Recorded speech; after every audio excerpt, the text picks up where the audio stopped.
इनका आप लोग एक बार जोरदार ताली के साथ स्वागत कीजिए। ये आप लोगों को हमारे देश अपने स्वतंत्रता की बात रखने आए हैं, इनका एक बार जोरदार ताली के साथ स्वागत कीजिए। बहुत बहुत धन्यवाद साथी। मेरा नाम रितेश रजवाड़ा है, घर सुल्तानपुर है, उत्तर प्रदेश। अभी फिल्मों के लिए गाने लिखता हूँ, डायलॉग लिखता हूँ, मुंबई रहता हूँ और मैं वहां से आया हूँ। लेकिन मैं यहाँ फिल्म लेखन की हैसियत से नहीं आया हूँ, एक छात्र होने की हैसियत से आया हूँ जो कुछ समय पहले कैंपसों में था और ऐसी ही समस्याओं के साथ सड़क पर उतरता था। मैं इसलिए आया हूँ कि ये वो वीर मिट्टी है जिसने बिरसा मुंडा जैसे क्रांतिकारी को पैदा किया है। वाह! मैं इसलिए आया हूं कि आपके वीर सिपाहियों ने अपनी संगीनों पर भारत का माथा बुलंद किया है, शौर्य से उगाया है। मैं इसलिए आया हूं कि आप सबसे बड़े जिम्मेदार हैं कि भारत में जल जंगल जमीन बची रहे, उसकी बात करने वाले लोग हैं, आप उसके लिए लड़ने वाले लोग हैं। ये जो आंदोलन है इसलिए भी खूबसूरत है कि आपने जो पूर्व में आंदोलन पढ़े गए हैं किताबों में कि जयप्रकाश जी का आंदोलन कैसा रहा होगा, महात्मा गांधी का आंदोलन कैसा रहा होगा, क्या सलीका रहा होगा, क्या भाषा रही होगी, क्या संयम रहा होगा, क्या आक्रोश रहा होगा, क्या दृढ़ता रही होगी, यह आंदोलन उस आंदोलन का परिचायक है। मेरे नौजवान साथियों, हार मत मानिएगा।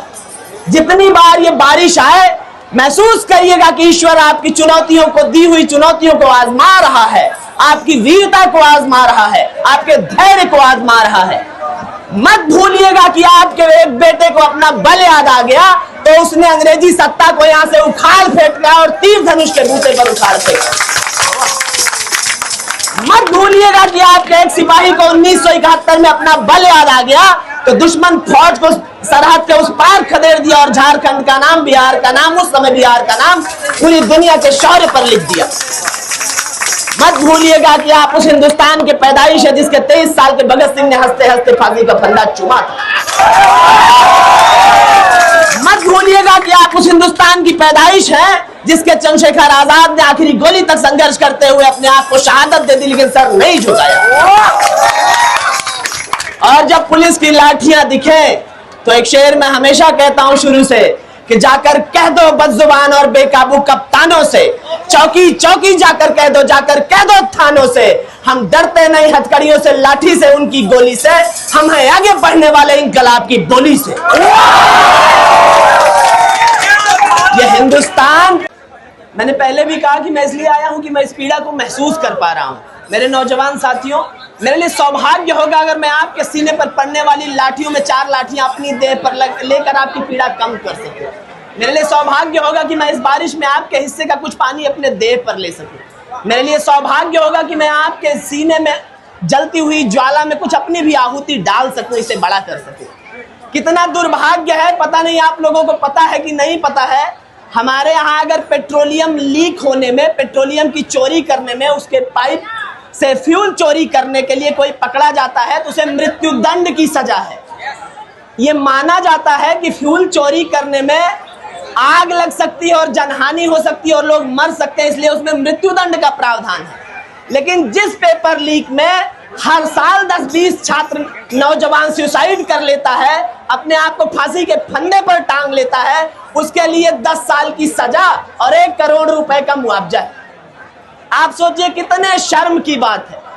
ये एक्सीडेंटल पेपर लीक नहीं है, ये जैसे खनन घोटाला होता है, एक नेक्सस बना होता है, सबका हिस्सा बटा होता है, वैसे ये प्रॉपर सिंडिकेट है, प्रॉपर ये घोटाला सबका हिस्सा जाता है इसमें। ये सामान्य बात नहीं है। एक सामान्य से व्यक्ति को पूरे नेक्सस में सबसे कमजोर आदमी को पकड़कर आगे कर देंगे, जैसे संजीव मुखिया 2024 के भ्रष्टाचार से अभी बरी हुआ है। बताइए कि पेपर लीक हुआ, लाखों छात्रों का भविष्य चौपट हुआ, दर्जनों छात्रों ने सुसाइड कर लिया। आरोपी कौन? आरोपी बरी। मतलब उस अपराध का करने वाला कोई नहीं था, वो अपराध हुआ ही नहीं है।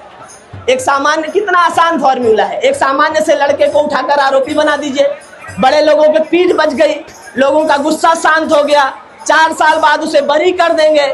1 करोड़ इसका हिस्सा बनता था, 4 करोड़ दे देंगे। किसी का शेर है कि जंग में कत्ल सिपाही होंगे, सुरखरू जिल्ले इलाही होंगे। तो ये थोड़े थोड़े प्यादों को फंसाकर अपनी पीठ बचाते हैं। इस बार झारखंड के नौजवान ने ठाना है कि सत्ता पर बैठे हुए हिस्सेदार को बेनकाब करेंगे, सबसे ऊपर के चोर को पकड़ कर लाएंगे और बताएंगे दोस्त ये नहीं चलने वाला है। चोरी डकैती बेईमानी अब नौजवान बर्दाश्त करने वाला नहीं है, उसकी जबान पर अब टेप नहीं लग सकता है। मैं